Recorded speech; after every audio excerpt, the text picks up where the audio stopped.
మీరు ఇందాక దేవుడిని నమ్ముతున్నాను అన్నారు. ఇప్పుడు చెప్తున్న స్టోరీస్ థియరీస్ అన్ని నేను అది చెప్తున్నా.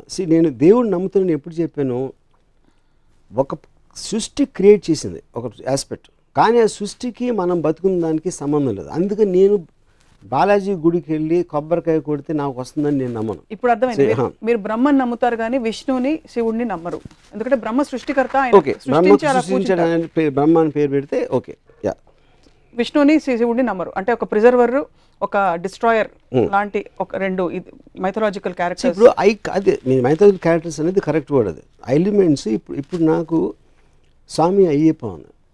ఇప్పుడు విష్ణువు ఒక దేవత రూపంలో వెళ్ళి వాళ్ళు ఆ మర్దన చేస్తూ ఉంటే తనని చూసి మోజుపడి శివుడు had sex with her. That is Ayyappa story what I heard, you know. So అంతకన్నా రిడిక్యులస్ ఎలిమెంట్ అనేది దాన్ని చూసి, అంటే ఇప్పుడు మీరు ఏదైనా చూడండి దేవుడి స్టోరీస్, మీరు డీప్గా వెళ్తే మీరు అసలు ఆశ్చర్యం వేసేస్తుంది. అసలు అలాంటి స్టోరీ అంటే వాళ్ళకి తెలుసా తెలియనా అది ఇగ్నోర్ చేస్తారా? ఇప్పుడు బాలాజీ స్టోరీ ఉంది. ఓకే, బాలాజీ వచ్చే ముందు ఇంకొక చిన్న ఎగ్జాంపుల్ చెప్తాను. నేను ఒక ట్విట్టర్లో ఒక ట్వీట్ పెట్టాను గణపతి టైంలో.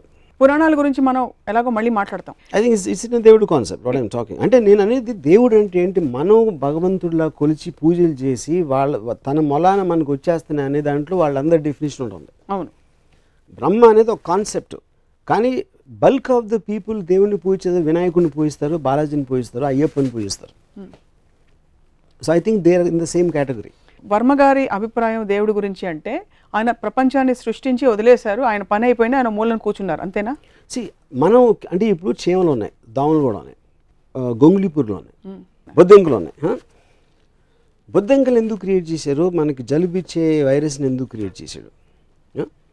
మనిషిని క్రియేట్ చేసాడు, ఓకే, మనకు బాగానే ఉంటుంది కాబట్టి మనకు బాగానే ఉంది. బట్ అన్నిటినీ కూడా ఆ సృష్టి క్రియేట్ చేసింది. మీరు సినిమా కానీ మనిషిగా నాకు బొద్దింకలు దోమలు ఉండటం నాకు ఇష్టం లేదు. కానీ సృష్టి క్రియేట్, ఎందుకంటే నాతో సంబంధం లేకుండా తన ఇష్టం వచ్చినట్టు రకరకాల జీవరాశిని సృష్టించి పడేసాడు దేవుడు. ఓకే, సో అప్పుడు ఆ దేవుడికి నన్ను ఒక్కడనే బాగా చూసుకో, మిగతా అందరినీ పక్కన పెట్టేసి మిగతా జీవరాశులు అందరూ నాకు ఎందుకు అని కొబ్బరిగా కొట్టేస్తే నా పని చూసుకో అనే మనస్తత్వాన్ని దాని గురించి మాట్లాడుతున్నాను. సో ఇది భక్తులతో మీకు ప్రాబ్లం, దేవుడితో కాదైతే మీకు 100% మీకు భక్తులతో ప్రాబ్లం. రెండోది, మీరు జీవరాశులు ఎందుకు జలుబిచ్చే వైరస్ని క్రియేట్ చేస్తారంటే మీరు సినిమా తీస్తారు, కేవలం ఒక పోలీస్ని పెడితే సైకో మీరు సినిమా తీయచ్చు, మీరు సీరియల్ కిల్లర్ మీరు సినిమా తీయచ్చు. పోలీసులకు పని ఇవ్వాలంటే సీరియల్ కిల్లర్స్ ఉండాలి. కరెక్ట్. అలా మీకు పని పెట్టాలంటే, మనకు పని పెట్టాలంటే దేవుడు అన్ని రకాల జీవరాశుల్ని పెట్టి ఒక it's a play of various characters. You are speaking for him. What his intention is I don't know. You are putting words into God's mouth. Yeah. So, but it again still my answer stands for it. Whatever his intention is, he created. ఏది స్పెషల్గా చూడాల్సింది దాని అవసరం దానికి లేదు, at least ఆ ఉద్దేశం లేదని చాలా క్లియర్గా తెలిసిపోతుంది. లేదంటారా? 100%. ఎందుకంటే ఇప్పుడు ఒక సునామీ వస్తుందండి, అది ఏమి విచక్షణ లేకుండా మొత్తం అన్ని రిలీజియన్ ఆడవాళ్ళని పిల్లల్ని అందరినీ చంపకుండా పోయింది. 2006లో 2.5 lakh పీపుల్ చచ్చిపోయారు. ఆ 2.5 lakh పీపుల్ ఒక కామన్ ఎలిమెంట్ ఆఫ్ ఉంటుంది అనేది నేను నమ్మను. దాని తర్వాత may their souls rest at peace అంటారు ఎవరు మనోళ్ళు. ఏది చేసింది యాక్ట్ ఆఫ్ గాడ్ అని లీగల్ డెఫినేషన్ ఉంది. Any kind of a natural calamity is called act of God. That is actual definition legally speaking. Okay, దేవుడు సృష్టించిన దాని మూలం జరిగినది. అది జరిగినప్పుడు మీరు ఒక మీ మేనేజర్ తప్పు చేస్తాడు, లేకపోతే మీ గవర్నమెంట్ తప్పు చేస్తుంది, లేకపోతే మీ ఇంట్లో ఎవరో తప్పు చేస్తే మీరు ఇమ్మీడియట్గా కోపం వస్తుంది. దానివల్ల ఒక హామ్ క్రియేట్ అయినప్పుడు అంత పెద్ద హామ్ క్రియేట్ చేసిన దేవుడిని మాత్రం మీరు బ్లేమ్ చేయరు. ఎందుకు? భయం. ఎందుకంటే మీకు ఆఫీస్లో మేనేజర్ మారితే ఇంకోటి వస్తాడు, గవర్నమెంట్ మారితే ఇంకో గవర్నమెంట్ రావచ్చు, కానీ దేవుడు మారితే ఇంకెవడో రాలేడు. కాబట్టి ఆ ఒక్క హోప్ ఉండాలి. కాబట్టి భయంతో దేవుడిని మాత్రం ఎప్పుడు బ్లేమ్ చేయరు. సో మళ్ళీ నేను చెప్పేది ఏంటంటే, దేవుడు అనేది క్రియేటర్, మీరు బ్రహ్మ అనండి, దేవుడు అనండి, ఏదన్నానండి, that is not to be debatable. Because ఏదో ఒకటి క్రియేట్ చేసి ఉండాలి. వాట్ ఎవర్ దానికి షేప్ ఉందా, ఫామ్ ఉందా, whatever the scientific origin అనేది all of them are coming under one definition. నమ్మే వాళ్ళ గురించి మాట్లాడుతాను. So that is what I'm saying. I don't believe in the devotees aspect. వాళ్ళకి ఏం అర్థం అవుతుంది దాని గురించి. సో భక్తులు దేవుడితో పెట్టుకునే ఈక్వేషన్ మీద మీకు చిరాకేస్తుంది. చిరాకు is not the right word. I find it funny. మీరు ఎలాంటి ఈక్వేషన్ పెట్టుకుంటారు దేవుడితో? ఎప్పుడైనా అసలు తలుచుకుంటారు? అబ్సల్యూట్గా. బికాజ్ ఐ స్ట్రాంగ్లీ నేను బిలీవ్ చేస్తాను దేవుడి స్కీమ్లో నేను లేను. కాదు, క్వశ్చన్ అది కాదు. Is too big. అంటే ఇది ఎలా ఉంటుందంటే, అది ఇప్పుడు ఇక్కడ చీమలు తిరుగుతూ ఉంటాయండి. ఆ చీమలు మ్యాక్సిమం నేను నడిచేటప్పుడు నాకు కనిపించకపోతే తొక్కి వెళ్ళిపోతాను, లేకపోతే చీపుతో ఊడ్చేస్తాను. దానికన్నా నాకు చీమలకి ఏం కనెక్షన్ లేదు. చీమ గురించి నేను ఆలోచిస్తున్నాను అనుకుంటే ఎంత మూర్ఖత్వమో, ఏ మనిషి కూడా దేవుడు నా గురించి ఆలోచన అంతే మూర్ఖత్వం. You feel God doesn't think about you. No. But I asked you, do you think about God? No, I don't think about God for the same reason. Because I am not in the scheme of things of God. నన్ను హామ్ చేసే శక్తి దేనికున్నా అది నాకు God. నాకు for example నేను ఒక ఆఫీస్లో పనిచేస్తాను. నా మేనేజర్ నా జీతం పెంచేంత ఇది ఉంటే నా మేనేజర్ నాకు దేవుడు. రేపు పొద్దున్న ఎవరో నన్ను హామ్ చేస్తే whoever is more powerful than me, they are gods. In that particular situation. In that particular situation, context లో. మరి పర్లేదు, దేవుడు మీకు చాలా యాక్చువల్లీ గొప్ప ఫిలాసఫీ. ఎందుకంటే దేవుడు మనిషి రూపంలో వచ్చి అనేక విధాలు హెల్ప్ చేస్తాడని కూడా అంటారు. సో రేపు గబుక్కుమని మీరు ఎక్కడైనా వరదల్లో చిక్కుకుపోతే మీకు ఎవరైనా బోట్ పంపిస్తే బోట్ నడిపేవాడు దేవుడు మీకు. మరి అలా చేసినోడు చాలా మంది ముంచి చంపేస్తాడు. దాని సంగతి ఏంటి? అది వాళ్ళు చూసుకుంటారు కదా. చూసుకుంటూ క్వశ్చన్ కాదు.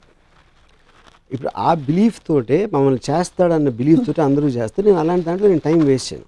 నా కెపాసిటీలో నేను చేయగలిగితే చేస్తాను, కానీ ఎవడో వచ్చి ఏదో చేస్తాడు అనేది నేను నమ్మను. అది నేను చెప్పేది. చాలామంది చాలా బలమైన వారి అనుభవాలని పబ్లిక్గా చాలాసార్లు చెప్పారు, పుస్తకాలు రాశారు. దట్ నాకు దేవుడు కనిపించాడు, నేను ఇలా కోరుకుంటే ఇలా అయింది నాకు, లేకపోతే నేను ఇలాగా 7 వారాలు ఉపవాసం ఉన్న తర్వాత దేవుడు నాకు ఇలా మార్పు వచ్చింది. వాటన్నిటిని ఎలా ఎక్స్ప్లెయిన్? ఇప్పుడు మా కజిన్ ఒకడు నాకు చెప్పాడు, రామ అంతకుముందు నేను నమ్మేవాడిని కాదు, ఒకరోజు నేను సముద్రంలో ఈత కొడుతూ ఉంటే ఆల్మోస్ట్ చచ్చిపోయాడిని, లోపల కరెంట్ లాక్కి వెళ్ళిపోతుంది, మళ్ళీ సడన్గా ఏదో మిరేకిల్ జరిగి నేను బయటకు వచ్చేసాను, అప్పటి నుంచి భక్తుని అయిపోయాను అన్నాడు. అప్పుడు నేను ఆడితే ఏమన్నానంటే, అప్పుడు వాళ్ళ నోటి దగ్గర కూడి చెడగొట్టినందుకు చేపలని నాస్తికులు అయిపోవచ్చా అన్న. ఎందుకంటే నువ్వు చచ్చిపోయింటే ఆ చేపలు నేను తినేసి, చేపలు కూడా జీవులే, అవి కూడా భగవంతుడే సృష్టించాడు. అలాంటప్పుడు నువ్వు నోటి దగ్గర కూడి తీసేసినట్టే కదా దేవుడు నేను బతికేచ్చి. సో నీకు పార్షియాలిటీ చూపించి వాళ్ళకి అన్యాయం చేసినందుకు ఆ చేపలని నాస్తికులు అయితే కరెక్టా అన్న. సో పాయింట్ అనేది, ఏది జరిగినా someone will benefit, someone won't benefit. మీరు తిరుపతికి వెళ్ళి నాకు ₹1,00,000 డబ్బులు కావాలి మీరు చేసేని కొబ్బరికాయ కొడితే ఆ ₹1,00,000 ఎవరు జేబు నుంచి వస్తాయి, పుట్టిరావు, అది మళ్ళీ క్రియేట్ చేయరు ఎవరు. సో ఒకటి లాభం ఇంకోటి నష్టం అవుతుంది, ఇంకోటి లాభం ఇంకోటి నష్టం అవుతుంది. So that is the order of nature and balance. బాగుంది, అంతవరకు ఓకే, కన్విన్స్డ్. ఎవరికి లాభం ఎవరికి నష్టం అనే అంశాన్ని వాట్ గవర్న్స్ ఇట్ మీ దృష్టిలో? ఆర్డర్ అనే నష్టం అనేది మనం సెల్ఫ్ క్రియేటెడ్ దాంట్లో చేసాం. మనుషులు ఒక పర్టికులర్ టైంలో యానిమల్స్, దాని నుంచి ఒక ఫేజ్లో ఒక సోషల్ ఆంప్లెక్స్, చేమల నుంచి మనం complex and more advance form అవ్వచ్చు.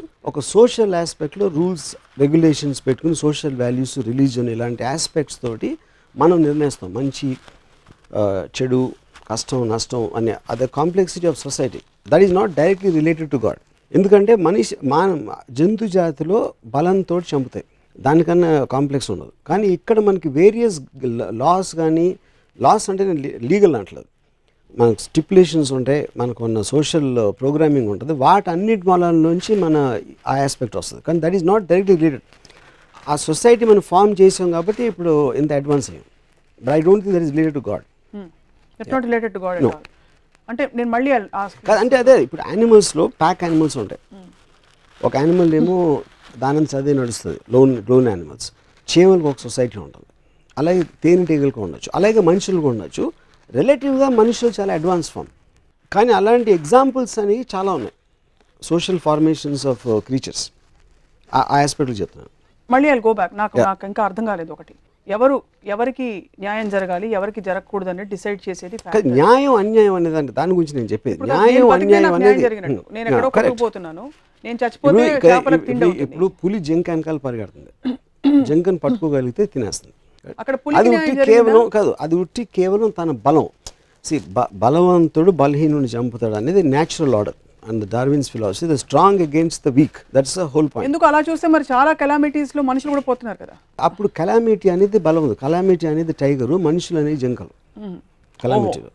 సో ఇక్కడ coming back to this, so బలవంతుడు బలహీనుని చంపుతాడు అనేది నేచర్స్ లా. దాన్ని సోషల్గా మనం రివర్స్ చేసి రూల్స్ రెగ్యులేషన్స్ పెట్టుకున్నాం. దాన్ని గవర్న్ చేయడానికి వి క్రియేటెడ్ ఎ గాడ్.